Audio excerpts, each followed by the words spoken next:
Did you know that over 74% of videos in digital marketing campaigns aren't even watched past the first 5 seconds? Is that true? Look, it's probably not true, but I bet it got your attention now, didn't it? Yeah, well, it got my attention.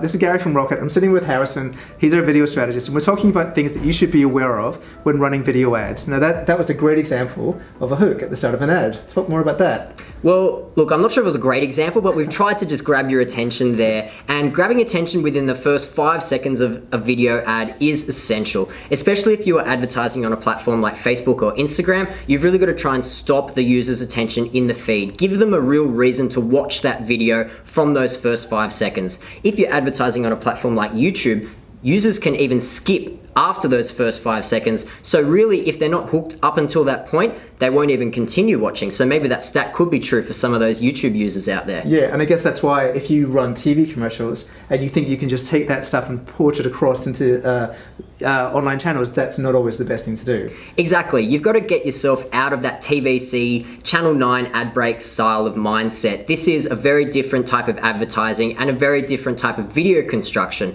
Normally, the narrative of video will be quite linear, where it builds up slowly, has a peak, and then kind of tails off towards the end.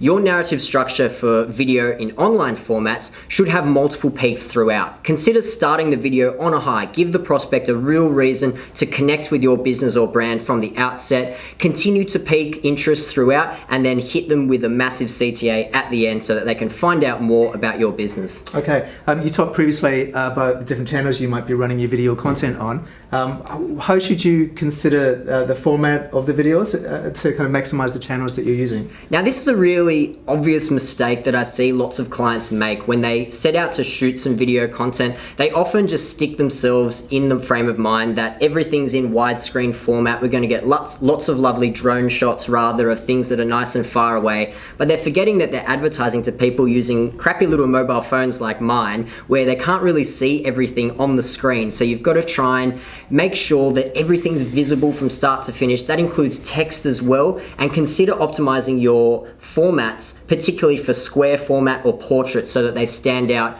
on Facebook and Instagram feeds, take up most of that real estate on the feed, and really grab that attention once again. Brilliant. Okay, we talked about maintaining attention to the end. Hopefully that's what we've been able to do. We have a great page on our website which shows some examples of the video creative we've done. The URL is on the screen in front of you.